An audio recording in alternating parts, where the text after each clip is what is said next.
सीधे चलते अब हमारे साथ जुड़ रहे हैं आध्यात्मिक गुरु श्री श्री रविशंकर जी। बहुत बहुत स्वागत श्री श्री जी आपका हमारे साथ जुड़ने के लिए, और न्यूज़ नेशन पर आपका बहुत स्वागत है।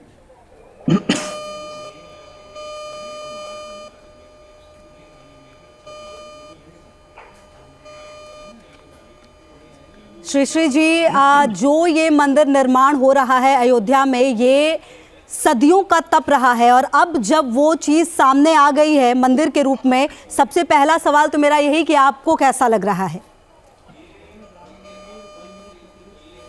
बहुत अच्छा, ये एक ऐतिहासिक क्षण है हमारे पूरे दुनिया के लिए। मैं कहूँगा एक ऐतिहासिक क्षण है। माननीय प्रधानमंत्री जी प्रतिष्ठा करने वाले हैं।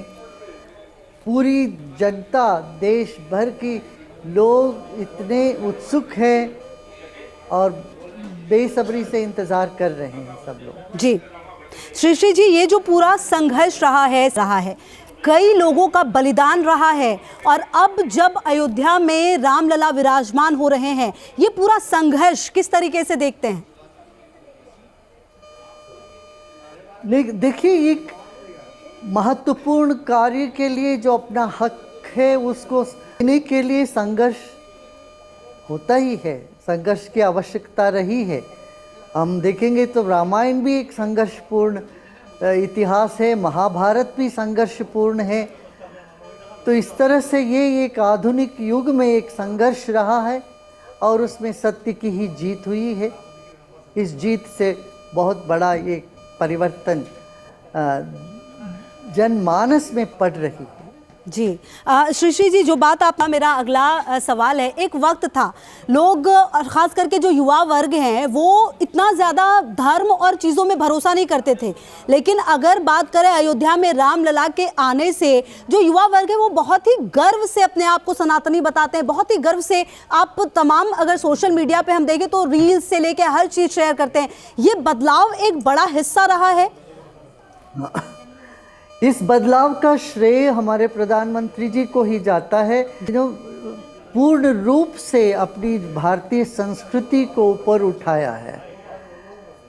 नहीं तो पहले भी लोग धर्म को तो मानते ही थे, मगर छुपे छुपे अपना धर्म को करते थे, समझते थे ये सेक्युलर देश है, सेक्युलर देश में, धर्मनिरपेक्ष राष्ट्र में कैसे हम धार्मिक लोगों के साथ मिले, बैठे उठे, या धार्मिक कार्यक्रम में भाग लेने में भी बड़ा संकोच करते थे।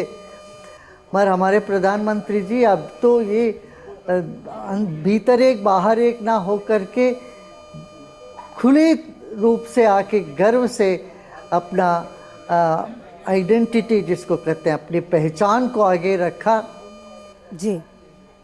और इससे क्या हुआ, एक तो जो सनातनी जो बाहर भी जाते तो अपना नाम वहाँ बदल देते थे। जी जी, है ना जी।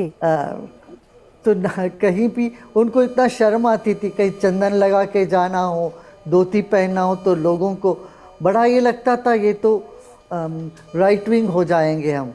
आज वो बात नहीं है। आज गर्व से कर रहे। जब तक हम अपने मूल को नहीं पहचानते, अपने इतिहास, अपने संस्कृति पर गर्व नहीं करते, जीवन में हम खिल नहीं सकते, पलप नहीं सकते जी। तो वह काम अभी हुआ है जी। तो ये एक बहुत, देखिए, राजाश्री के बिना कोई धर्म फलप नहीं सकता।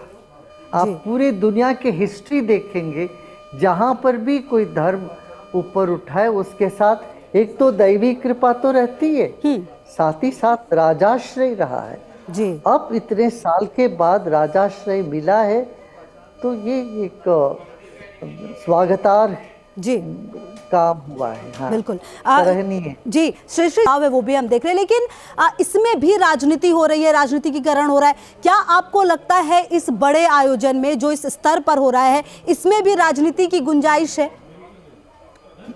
देखिए, आप तो जानती हो जी, जहाँ जनता के साथ कुछ जुड़ी हुई है तो उसमें राजनीति तो होती, मगर उस पे इतना ध्यान देने की आवश्यकता नहीं है, क्योंकि लोगों की भावना इसमें जुड़ी हुई है, और राम से किसी को कोई हटा नहीं सकता। और इस ऐतिहासिक क्षण में जब लोग सब उत्सव मना रहे हैं, एक आध इधर उधर इक्के दुक्के अपस्वर तो उठते रहेंगे, मगर उस पर ज़्यादा कमेंट करना मैं योग्य नहीं समझता हूँ। जी अच्छा उस श्री पर विचार जी। आलोचना करना कोई या जी जी जी श्री जी, कई लोग ये गुलामी से आज़ादी का प्रतीक है, हम गुलामी से आज़ादी की ओर बढ़ रहे हैं, इसको लेकर क्या सोचते हैं आप?